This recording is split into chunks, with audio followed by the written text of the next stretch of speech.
Bismillahirrahmanirrahim. Assalamualaikum warahmatullahi wabarakatuh. Perkenalkan, nama saya Marliana, NIM A0320312.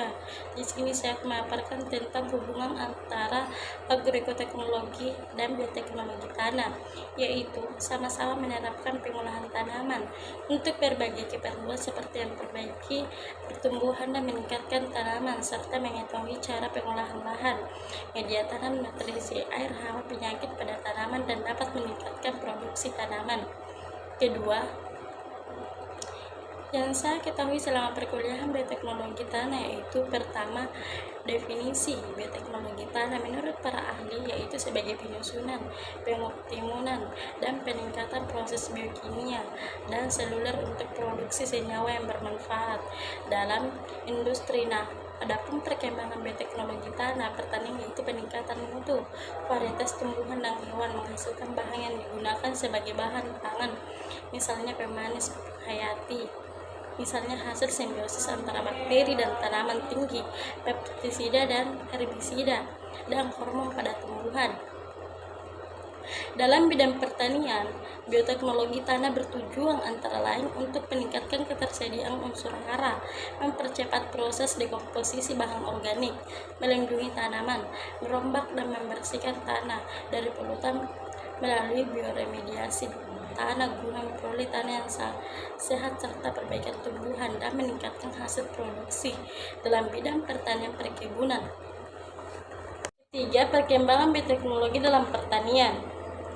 Peningkatan mutu varietas tumbuhan dan hewan supaya hasilnya lebih ditingkatkan baik kualitas maupun kuantitas.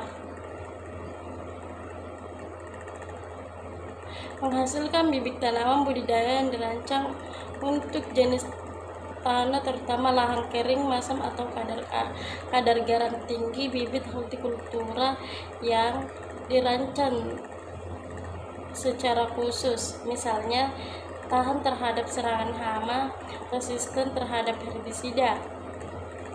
Sehubungan dengan hal tersebut, maka di bawah ini disajikan bahasa tentang simbiosis antara kacang-kacangan dengan bakteri penambat.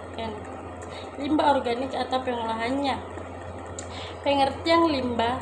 Limbah merupakan suatu barang, benda, sisa dari sebuah kegiatan produksi yang tidak bermanfaat,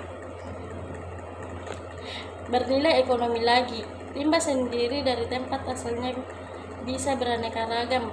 Ada yang limbah dari rumah tangga, limbah dari pabrik-pabrik besar, dan ada juga limbah dari suatu kegiatan tertentu. Pengolahan bahan mentah menjadi produk akhir terutama dilakukan dalam lingkungan rumah tangga. Selain menghasilkan barang yang bermanfaat untuk konsumsi, pengolahan menimbulkan pula barang bermanfaat berupa limbah, baik yang bersifat cair maupun padat, senyawa organik maupun anorganik, benda mati maupun makhluk hidup, sampah, dan lain-lain. Kompos ditinjau dari segi bahan asalnya, maka dikenal ada dua macam pupuk organik, yaitu pupuk kandang yang berasal dari tinja atau kotoran hewan dan pupuk kompos yang terutama berasal dari sisa tumbuhan. Kompos adalah bahan organik yang telah melaput seperti daun-daun, jerami, padi, alang-alang, rumput-rumputan, dadak padi, dan sebagainya. Ada juga yang mendefinisikannya bahwa kompos adalah pupuk alami yang terbuat dari bahan-bahan hijauan dan bahan organik lain yang sengaja ditambah untuk mempercepat proses pembusukan, misalnya kotoran ternak. Pelepasan hara atau unsur hara dalam tanah sangat ditentukan oleh kehadiran aktivitas jasad hidup dalam tanah. Tanpa jasad hidup tanah sudah tentu tidak akan terjadi proses pelapukan di dalam tanah.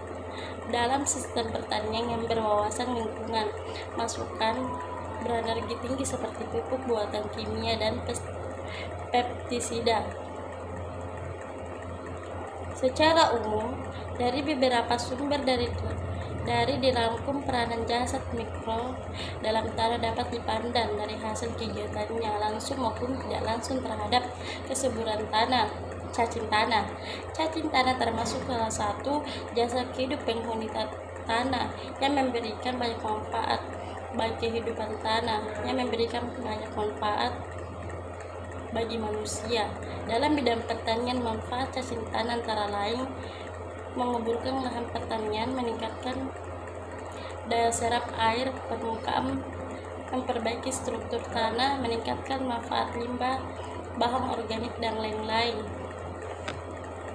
Pengenalan dan klasifikasi cacing tanah. Cacing tanah termasuk hewan tingkat rendah karena tidak memiliki tulang belakang. Hewan ini banyak dijumpai di tempat-tempat yang lembab, bergerak dengan memanjangkan otot-ototnya. Tampilan tubuh cacing dapat dideskripsi menjadi 5 bagian, yaitu bagian depan, anterior, bagian tengah, bagian belakang, posterior, bagian punggung, dorsal, dan bagian bawah atau purfur ventral. Sekian, terima kasih.